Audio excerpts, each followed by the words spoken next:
수익을 위한 첫걸음, 오늘도 기관과 세력들의 정보를 토대로 확실하게 포트폴리오 잡아드리겠습니다. 방송을 시작하기에 앞서서 여러분들의 좋아요, 구독, 알림 설정해주시면 너무나 많은 힘이 됩니다. 오늘의 방송 시작해 보도록 하겠습니다. 이번 주는 퓨리탄 종목만 청약을 하는데요. 주요 예측 결과를 발표를 하였습니다. 사업에 대해서 간단하게 파악을 해보고요. 주요 예측 결과를 체크하도록 하겠습니다. 퓨릿은 미래에셋증권에서 10월 5일부터 6일까지 2일간 공모주 청약을 진행하고 있습니다. 환불일은 11일 수요일이 되었습니다. 환불 기간 5일인 청약입니다. 그리고 상장일이 10월 18일로 예정되어 있는데요. 현재는 이날 단독 상장하는 일정으로 예정되어 있거든요. 그래서 상장일 변수는 없을 것이라고 생각합니다. 이 종목의 실적부터 보면 실적이 좋습니다. 매출이 매년 늘어나고 있고 게다가 이익도 매년 늘어나고 있습니다. 특히 여기 보시면 이익률이 계속 늘어나고 있다는 게 인상적입니다. 아주 이상적으로 성장하고 있는 회사의 실적을 보여주고 있기 때문에 실적은 따로 말씀드릴 게 없을 정도로 좋다고 생각합니다. 퓨릿은 소재를 만드는 기업인데요. 주로 반도체 제조 공정에 사용하는 신너라는 소재를 만들고 있습니다. 이 소재의 용도를 아주 단순하게 말씀을 드리면 반도체를 만들 때 불순물들이 생기잖아요. 이런 불순물들을 씻어내는 세척제라고 말씀을 드리고 싶습니다. 퓨릿은 이 소재를 만들 때 필요한 기초 원료를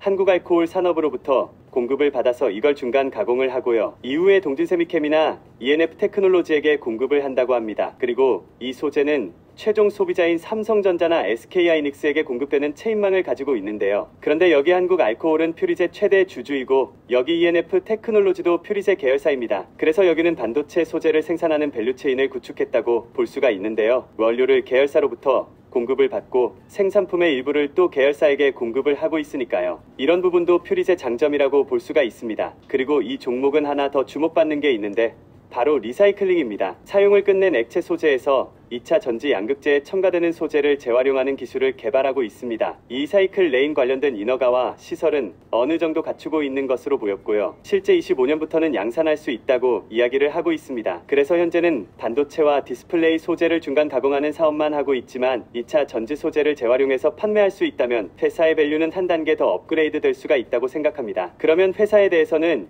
이 정도로만 하고요. 수요 예측 결과부터 체크를 하겠습니다. 기관 경쟁률은 533대 1이었는데요. 요즘에는 경쟁률만 보면 이게 높은 것인지 낮은 것인지 판단하기가 어렵습니다. 그러므로 수요 예측에 참여한 기관의 숫자를 같이 확인할 필요가 있는데요. 퓨릿은 1901개 기관이 수요 예측에 참여를 했습니다. 최근에 청약했던 종목들을 보면 기관 참여 숫자가 1800에서 1900개 정도 나오고 있거든요. 그러므로 퓨릿도 기관들이 적극적으로 수요 예측에 참여를 했던 종목이라고 생각합니다. 그리고 의무 확약 비율이 8.6%였는데요. 확약 비율은 그다지 높지 않았습니다. 그래서 수요 예측 결과는 전반적으로 양호한 수준이라고 판단합니다. 의무 확약을 디테일하게 보면 수량 기준으로 8.6%, 건수 기준으로는 11.9%입니다. 수량보다 건수가 더 많았기 때문에 소규모 기관들이 의무 확약을 적극적으로 신청을 했던 종목이라고 볼 수가 있고요. 그러므로 의무 확약을 신청했던 기관들에게 골고루 배정을 해준다면 최종 의무 확약이 30% 정도까지 늘어날 가능성은 있을 것 같습니다.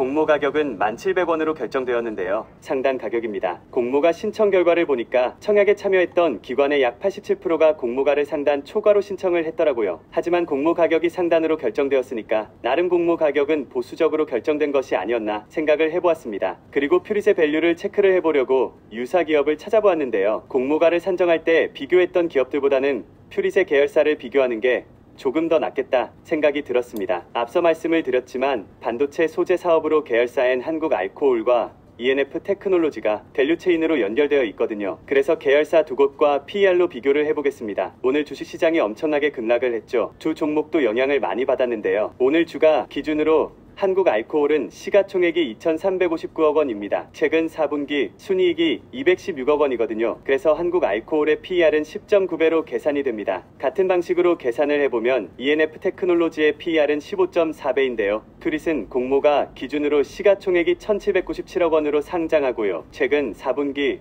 순이익 기준 PER이 14.7배입니다. ENF보다는 밸류가 약간 낮지만 그래도 최대 주주인 한국알코올과 비교를 하면 꽤 높은 편이거든요. 그래서 개인적으로 퓨릿의 공모 가격이 괜찮은 수준인지 잘 모르겠지만 그래도 수요 예측 결과가 양호하게 나왔으니까요. 상장일 주가 흐름에 밸류가 큰 영향을 주지는 않을 것 같습니다. 그럼 이제는 청약 정보를 체크할 텐데요. 이번 IPO로 약 414만 주를 모집합니다. 일반 투자자에게 약 103만 주가 배정이 되었고요. 우리 사주조합에 따로 배정한 수량은 없습니다. 주관사 회사는 미래에셋증권인데요. 미래에셋증권이 그동안의 최소 수량을 10주로 했었는데 이번 종목은 20주로 변경을 했습니다. 그래서 균등 청약만 참여하시는 분들은 20주를 청약을 하셔야 되고요. 증거금은 10만 7천 원이 필요합니다. 그리고 청약 한도가 10만 2천 주이고 풀 청약하려면 증거금은 약 5억 5천만 원이 필요합니다. 그리고 최대 주주인 한국알코올이 모집 수량의 30% 정도를 구주 매출로 매각합니다. 구주 매출 대금의 일부를 한국알코올 주주들에게 배당을 하겠다, 그런 이야기를 하고 있던데요. 여하튼 구주 매출 비중이 적지는 않았지만 기관들은 적극적으로 청약을 했죠. 그래서 구주 매출은 크게 이슈가 되지 않고 넘어갔다고 생각을 합니다. 그리고 상장일 유통 물량이 500일만 주인데요. 전체 주식의 약 30% 정도 물량이 상장일에 유통되는데요. 최종 확약에 따라서 유통 물량 비중이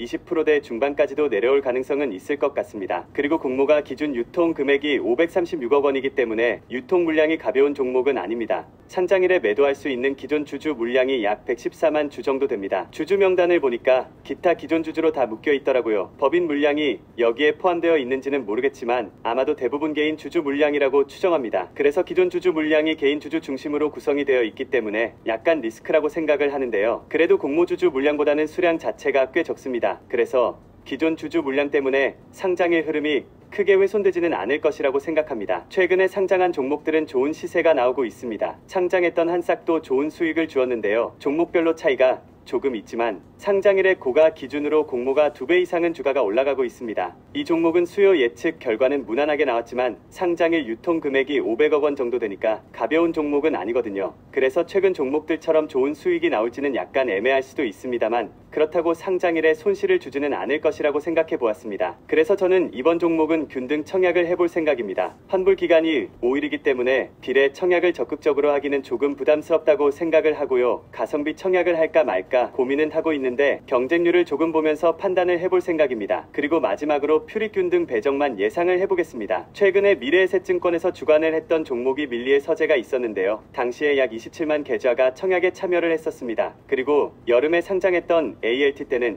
약 48만 계좌가 청약에 참여를 했거든요. 그래서 이번 퓨릿은 이 두 종목의 중간 정도인 35만 계좌 정도가 참여를 하지 않을까 예상을 해보았습니다. 그래서 저희 예상대로 35만 계좌가 청약에 참여를 한다면 둔등 배정으로 약 1.5주가 되는데요. 최소 한 주 내지 2주 정도는 배정이 될 수 있을 것 같습니다. 오늘 말씀드릴 건 여기까지인데요. 좋아요와 알림 구독해주시고 상단 배너에 문자 남겨주시면 제가 더욱 디테일하게 도움드릴 테니까 연락 남기시고 다음 영상으로 뵙겠습니다. 감사합니다. 여러분의 포트폴리오를 책임지는 설계사 TV였습니다.